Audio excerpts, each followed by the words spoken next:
यहाँ पे अपन एक डिफरेंट टाइप के क्वेश्चंस की बात करेंगे जो कि सीक्वेंस का क्वेश्चन होगा।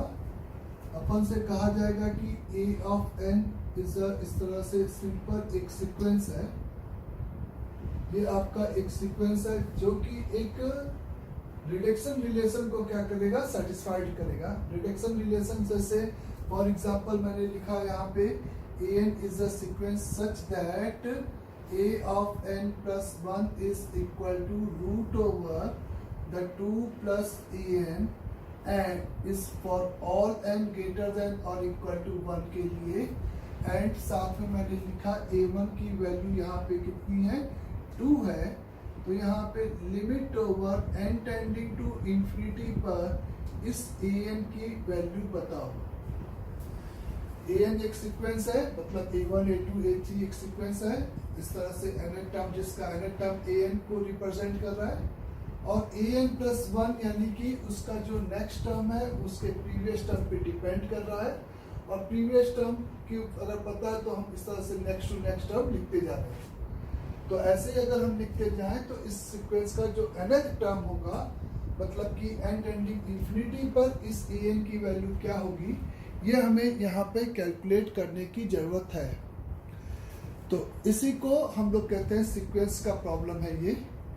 अब नाउ n टेंडिंग इंफिनिटी पर अगर आप देखो कि आपको a1 की वैल्यू 2 दे रखी है, इसका मतलब यहाँ पे आप ऐसे फील कर सकते हो कि a1 की वैल्यू 2 है, तो a2 की वैल्यू अगर हमें निकालनी है तो n को अगर मैं यहाँ पे 1 पुट करूँ तो a2 इज इक्वल टू, या इसको सपोज मैं √2 लिख देता हूँ, थोड़ा सा कोई फर्क नहीं पड़ता, इज 2 √2 + 2। इस तरीके से ये आपका क्या आ जाएगा यहाँ पे, या फिर से लिख रहा हूँ a2 is equal to simply यहाँ पर आपका क्या हो जाएगा 2 प्लस का √2।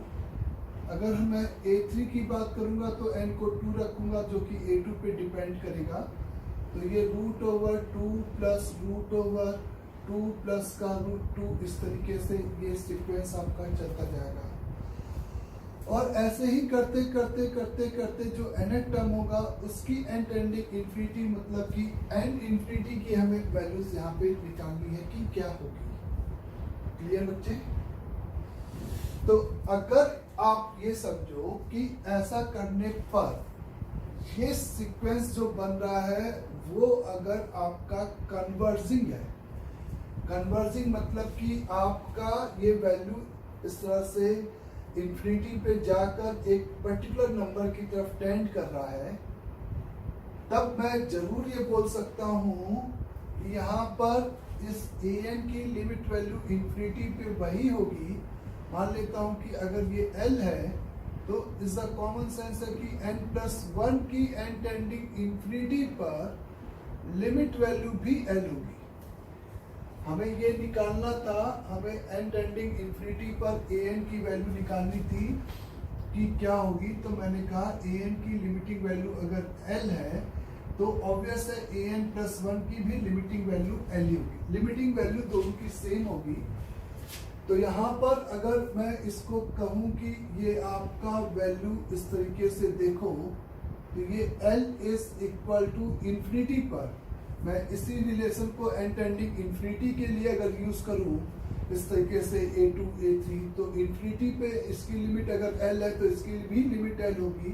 तो ये आपको 2 प्लस l ऐसे दे देगा, means l² minus l minus 2 का is equal to the 0, l is equal to 2 और माइनस का 1 दे देगा।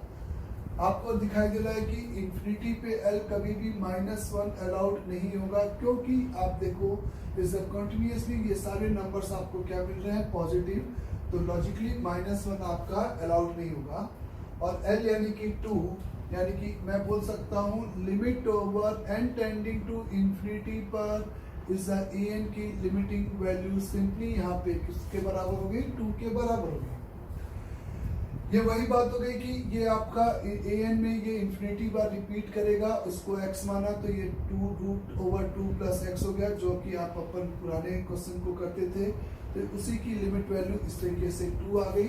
और यहाँ पर ये बेसिकली एक रिडक्शन रिलेशन था, इसलिए ऐसा हम लोग बोल सकते हैं। रिडक्शन रिलेशन मतलब आपको A1 से A2 पता है, A2 से A3 पता है, A3 से A4 एंड सो ऑन। तो लिमिटिंग वैल्यू, तो यहाँ पर हमें n टेंडिंग इन्फिनिटी पर चूंकि an की लिमिट वैल्यू कैलकुलेट करनी थी, तो लॉजिकली an+1 की भी लिमिटिंग वैल्यू, अगर ये प्रोग्रेशन इन्फिनिटी पर एक फाइनाइट नंबर की तरफ टेंड कर रहा है, तो आप कह सकते हो कि यहाँ पर ये लिमिटिंग वैल्यू भी आपकी l होगी। तो गिवन इक्वेशन में आप both side limit and tending infinity लगाए, तो आपको l बराबर √2 प्लस l और l की इस तरीके से सिंपली यहाँ पर क्या मिल जाएगी, वैल्यू इस तरीके से मिल जाएगी। जैसे नेक्स्ट एग्जांपल आप देखें, मैंने आपको यहाँ पे कहा फॉर एग्जांपल की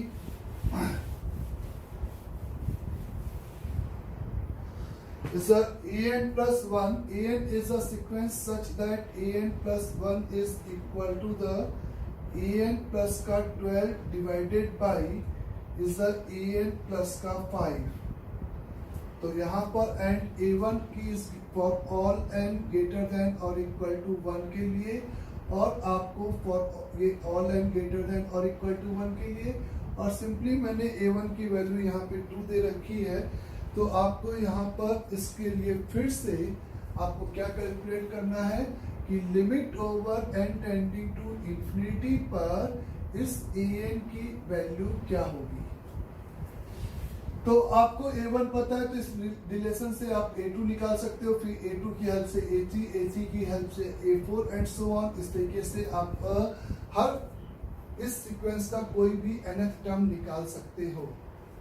लेकिन ये प्रोसेस हम इन्फिनिटी बार करके हमें इन्फिनिटी पे चूंकि लिमिट वैल्यू निकालनी है, तो ये रिलेशन में अगर मैं both side limit and tending to infinity consider करूं, तो मेरा कहना है कि यहाँ पर ये n की हर एक वैल्यू के लिए 2 है, तो इन्फिनिटी के लिए भी 2 है। ये an+12 अलग से है, ये प्लस का 12 अलग से है बच्चे, बाहर है, सफिक्स नहीं है। इस an प्लस का 5 अलग से है। तो फिर से मैं यही कहूंगा कि अगर लेट एज्यूम कि इसकी लिमिट l है, लेट एज्यूम कि इसकी लिमिट अगर l है, तो an+1 की भी लिमिट l हो जाएगी। तो l is equal to l+12 divided by l+5। तो यहाँ पर हम लोग ने कहा कि l square plus 5l is equal to l+12। तो l² plus 4l minus 12 is equal to the 0। l² यानी कि l+6 इंटू l माइनस 2 बराबर 0। तो l इज इक्वल टू -6 और इज अ 2, लेकिन -6 इज नॉट अलाउड, क्योंकि आपको a1 से a2, a2 से a3 हमेशा पॉजिटिव नंबर मिलेंगे। तो इट्स वेरी क्लियर कि l की वैल्यू यहाँ पे सिंपली 2 हो जाएगी। तो यानी कि limit over n tending to infinity पर an की वैल्यू यहाँ पर आपकी 2 हो जाएगी, सिंपली आंसर। तो इस तरीके से आपने इन्फिनिटी पर कहा कि an और an+1 ये सभी आपस में बराबर होंगे, और इस तरीके से आप इसकी वैल्यू की बात कर सकते हो। और बेसिकली जब आप a1 से a2, a2 से a3, तो ऐसा देखोगे कि वो इज एक particular number is a neighbourhood of 2 के ही आसपास घूमे होंगे, और इन्फिनिटी पे जाकर वो आपका लिमिटिंग 2 में बदल गया है। इस नेक्स्ट प्रॉब्लम आप ऐसे समझे कि आपको मैंने दे रखा है बच्चे यहाँ पे an is a sequence such that the 3 multiplied by an+1 is equate with is a an+1/2. an+1/2 is a a1 is equal to 1। ये आपको रिलेशन दे रखा है for all n greater than और इक्वल टू 1 के लिए, and a1 की value 2 दे रखी है। तो आपको यहाँ पे limit over n tending to infinity पर आपको बेसिकली किसकी वैल्यू निकालनी है, इस a ऑफ n की वैल्यू कैलकुलेट करनी है। तो limit over n tending to infinity पर इस an की वैल्यू अगर हमें कैलकुलेट करना है, और हमें दे रखा है 3an+1 is equal to an+1/2, और a1 की वैल्यू दे रखी है ना बच्चे। तो इस कॉन्सेप्ट से आप बहुत आसानी से यहाँ पर इसकी वैल्यू निकाल सकते हो। आप इसकी वैल्यू निकाल सकते हो। इस क्वेश्चन को आप देखना एक बार। तो यहाँ पर आप कहोगे कि इस इंफिनिटी पर अगर इसकी लिमिटिंग वैल्यू L है तो ये 3L is equal the L plus 1/2। इसमें कोई डाउट, क्योंकि इसकी भी लिमिट अगर L है तो इसकी भी लिमिट L होगी। तो L इज इक्वल टू 1/4। ये सिंपल आपका आंसर हो जाएगा। ये सिंपली आपका यहाँ पे आंसर हो जाएगा। और आप लेकिन अगर मैंने कहा कि 3an plus 1 is equal to the an plus half जो भी है ये हमें गिवन है, तो इंफिनिटी पर is the end tending infinity पर अगर हमें आंसर चाहिए था तो वो यहाँ पर मिल गया। और वो वैल्यू आपको कितनी मिल गई? सिंपली 1/4। लेकिन मैं आपसे ये भी कहूंगा कि इस लीनियर ऑफ एक्सप्रेशन से आप इसका an का nth टर्म यहाँ पर निकाल सकते हो। मैंने क्या बोला? इस एक्सप्रेशन से आप n के लिए इसका nth टर्म मतलब an सीक्वेंस बता सकते हो कि क्या होगा। आप ये रिलेशन आपको n बराबर 1 के लिए 2 है तो आपने n को 1 सब्स्टिट्यूट किया तो फर्स्ट इक्वेशन आपको यहाँ पे 3a2 बराबर a1 प्लस 1/2। n को 2 कंसिडर किया तो आपको यहाँ पे 3a3 बराबर a2 प्लस 1/2। n को यहाँ पे आपने 3 कंसिडर किया तो ये आपको यहाँ पे 3a3 is equal to 3a4, n को 3 रखेगा तो 3a4 a3 प्लस 1/2। और ऐसे ही अगर हम यहाँ पर n को nth टर्म n सपोज करेंगे तो हमें 3 of an plus 1 is equal to an plus 1/2। ये इस तरीके से कॉलम मिलेंगे n की डिफरेंट वैल्यूज के लिए। अब मैंने कहा कि ये आंसर एकदम सही है, क्वेश्चन कंप्लीट हो गया। लेकिन उसके लिए अगर आपको कहीं पर इस टाइप के एक्सप्रेशन के लिए nth टर्म की भी जरूरत पड़ रही है तो उस nth टर्म को आप कैसे निकालोगे ये आप सीख रहे हो।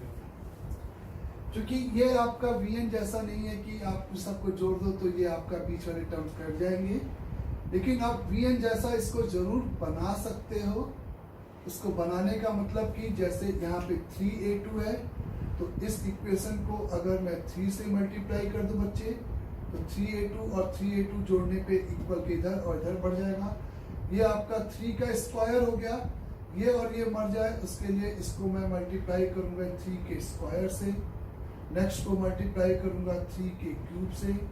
और फर्स्ट को मैंने मल्टीप्लाई किया है 3 की पावर 0 से। तो लास्ट वाले को मैं मल्टीप्लाई करूंगा 3 की पावर n-1 से। ये जो जुगाड़ आपने यहाँ पे किया है उसकी हेल्प से जब आप इन सबको ऐड करोगे तो ये आपका मर जाएगा 3a2 3 से मल्टीप्लाई करने के बाद ये 3 का स्क्वायर और ये 3 का स्क्वायर ये मर जाएगा। ऐसे ये डायगोनली आपके मरते जाएंगे। इधर साइड आपको क्या मिलेगा बच्चे? लास्ट में इधर ये सारे मर जाएंगे, खाली ये बचेगा। और इधर ये मिलेगा 3 की पावर n इंटू 3 की power n into an plus 1 is equal to ये डायगोनली करने पे सब मर जाएंगे। 1/2 की बात नहीं कर रहा, खाली सफिक्स a2 a3 की। तो यहाँ पर ये आपको a1 plus 1/2 plus 1/2 into 3 1/2 into 3 square. तो आप 1/2 कॉमन निकाल दो तो ये 1 प्लस 1/2 प्लस 1/2 का स्क्वायर ऐसे 1/3 क्या कर रहा हूँ फिर से बच्चे 1/2 कॉमन निकाला तो 1 प्लस 3 का स्क्वायर अप टू 3 की पावर n-1 आपको ऐसा कुछ मिलेगा यहाँ पे।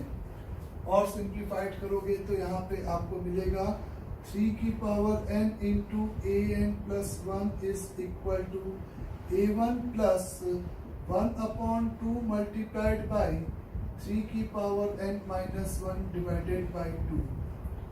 और 3 की पावर a1 की वैल्यू हमें दे रखी थी 1 तो 3 की power n into an plus 1 is equal to the 1 1 plus 1/4 यानी कि कितना बच्चे 3/4 प्लस 1/4 इंटू 3 की पावर n। a1 की वैल्यू छाप दिया मैंने, तो an plus 1 is equate with 3 की पावर 4 इंटू 3 की पावर माइनस का n, 3 की पावर n से डिवाइड किया प्लस का 1/4। ये आपका n प्लस 1th टर्म आ गया। और अगर आपको nth टर्म चाहिए तो सिंपली n को n-1 रिप्लेस कर देंगे, तो इस सीक्वेंस से आप nth टर्म यानी कि 3/4 मल्टीप्लाइड बाय 3 की power minus of n-1, n को n-1 से रिप्लेस किया और प्लस का 1/4।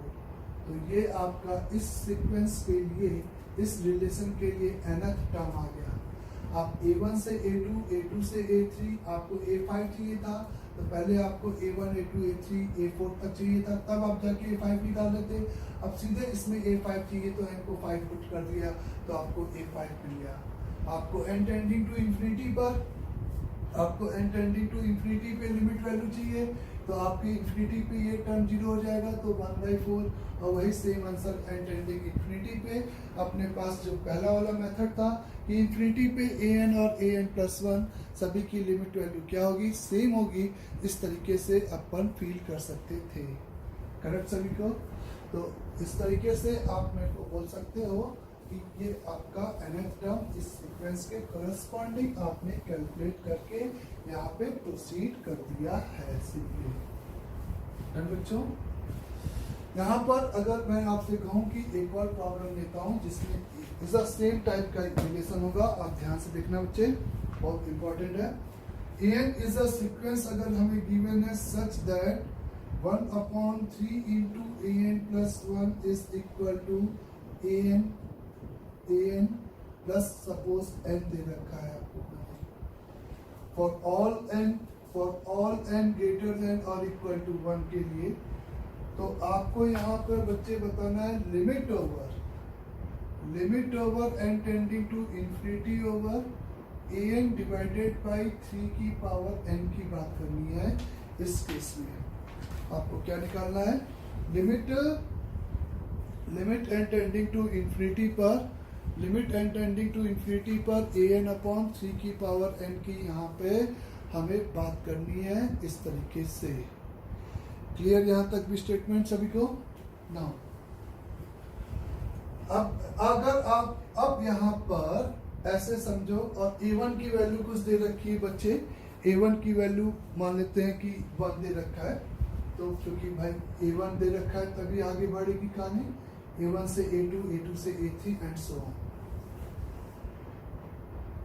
अब अगर आप फील करो कि आप a1 से a2, a2 से a3, a3 से a4 निकालने जाओगे तो वो मैग्नीट्यूड में बढ़ता हुआ चला जाएगा। देखो कैसे, मैं क्या बोल रहा हूँ, सुनना कि n को 1 सपोज किया तो 1/3 a2 बराबर 1 प्लस 1, तो 2 यानी कि a2 की वैल्यू यहाँ पे कितनी आ गई, 6 आ गई।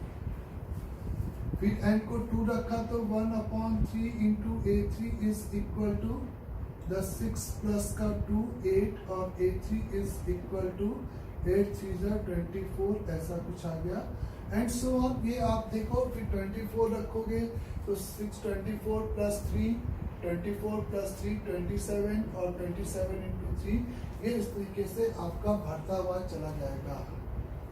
अंडरस्टैंड सभी लोग यहाँ तक भी? तो आप ये नहीं कहोगे कि इस बार ये लिमिट एंड टेंडिंग इंफिनिटी आपका, बेसिकली आप यहाँ पे फील कर सकते हो limit and tending to infinity an अगर तुम देखोगे तो वो आपका टेंडिंग टू इंफिनिटी हो जाएगा। The limiting value is equal to, यहाँ पर an की बेसिकली कितने के बराबर हो जाएगी, इंफिनिटी के बराबर हो जाएगी।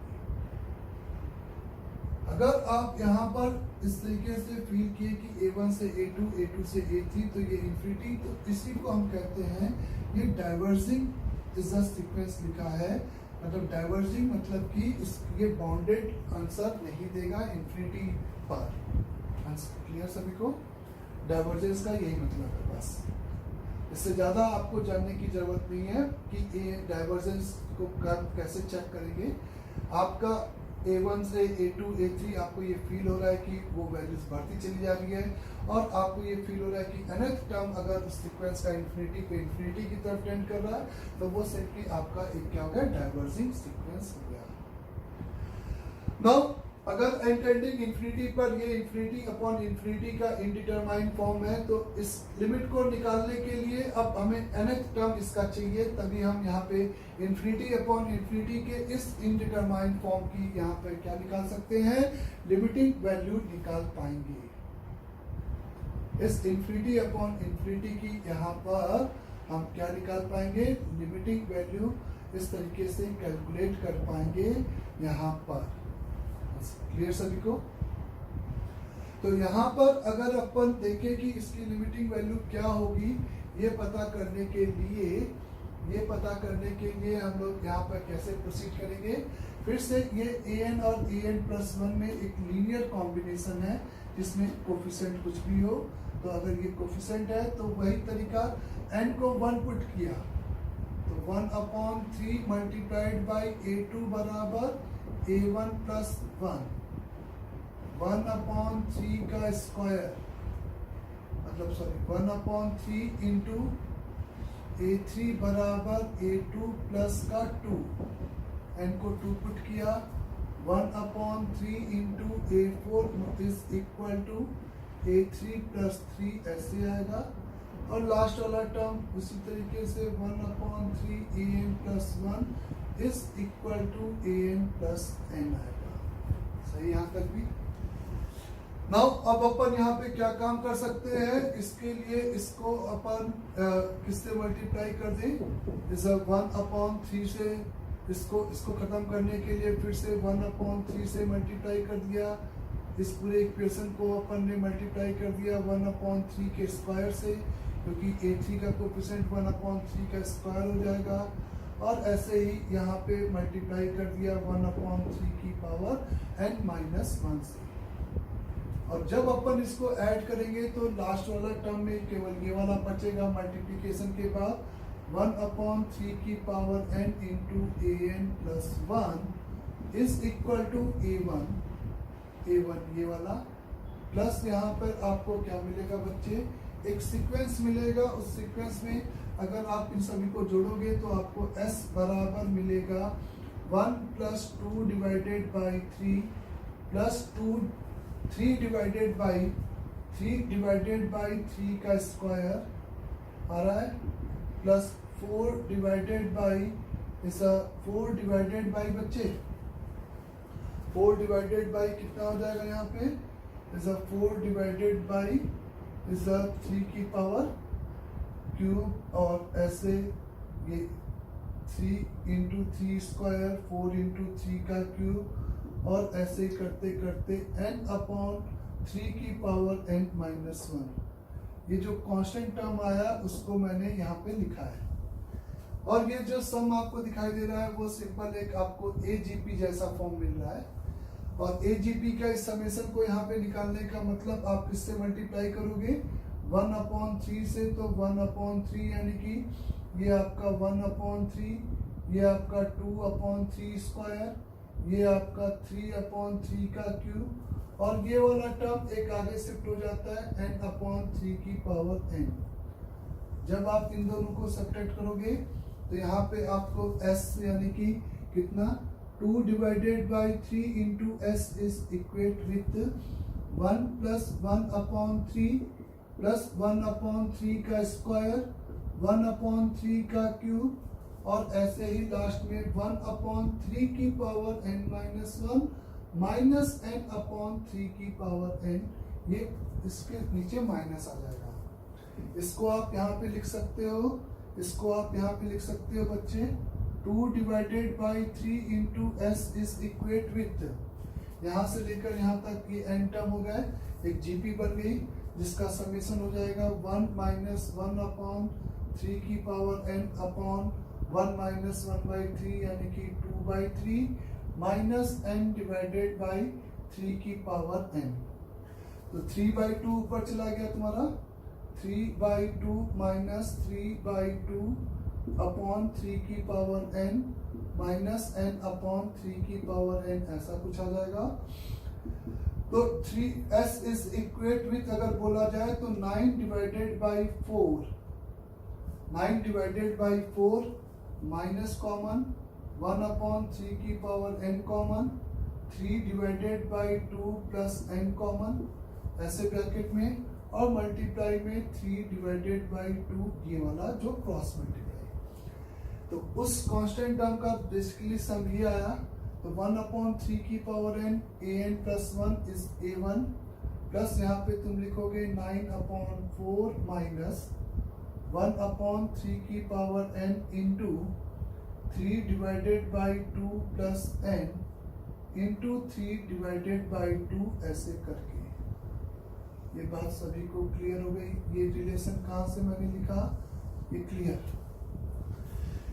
a1 की वैल्यू हमें 1 दे रखी है, तो हम यहाँ पर आराम से 1 पुट किए, तो an plus 1 is equate with upon 3 की पावर n के साथ इज इक्वेट विथ आपको a1 की वैल्यू 1, तो ये 13 upon 4 minus is 3/2 into n plus 3/2 divided by 3 की पावर n।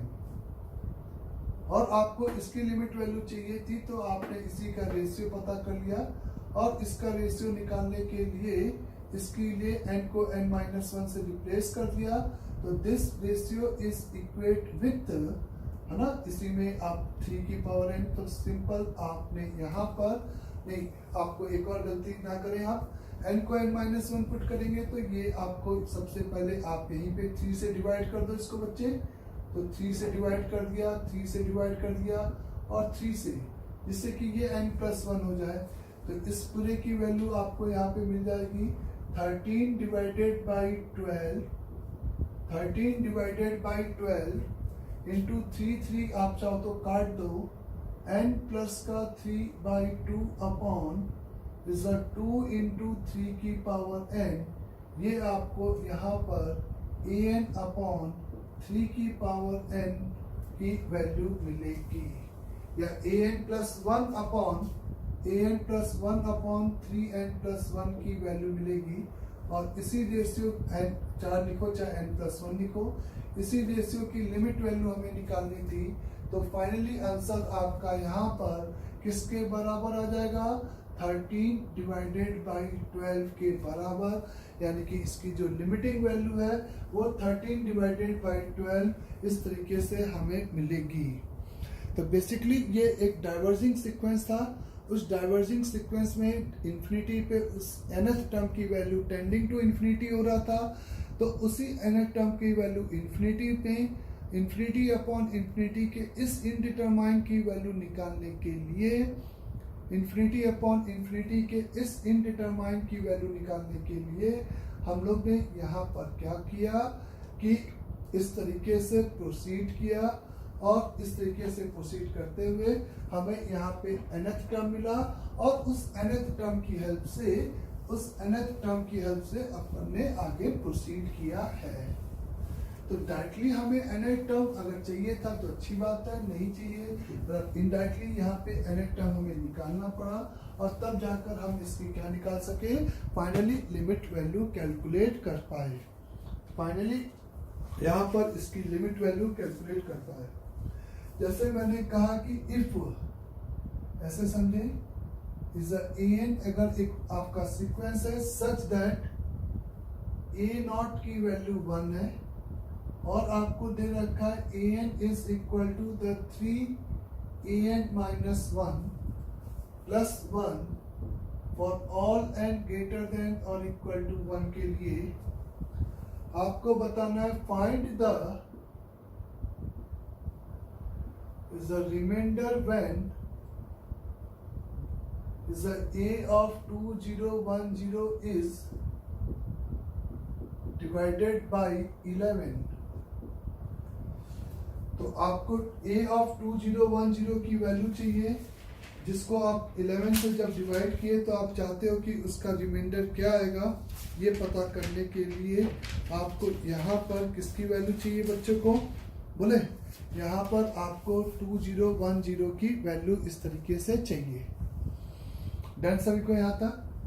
अब आप कहोगे कि आप यहाँ से आपको nth इंफिनिटी पे नहीं चाहिए, ये लिमिट का क्वेश्चन नहीं है, मैं आपको बता रहा हूँ कि इस सीक्वेंस से आप फिर से उसी तरीके से सेम nth टर्म निकालोगे। nth टर्म निकालने के लिए आप यहाँ पे a को आप 1 पुट करोगे तो आपको a1 बराबर 3a0 प्लस 1, a2 बराबर आपको 3a1 प्लस 1, a3 बराबर आपको 3a2 प्लस 1, ऐसे करते करते an is equal to 3an minus 1 plus 1। ये मर जाए, ये मर जाए, ये मर जाए, ये मर जाए, उसके लिए आप इसमें किसका मल्टीप्लाई करोगे, इस 1/3 का। कोई बच्चा 3 का करेगा, आप समझना बच्चे कि 3 का करेगा तो ये मर जाएगा, तो आपको इसमें फिर आगे मल्टीप्लाई करना है तो इसका फिर से कोफिशिएंट बदल जाएगा।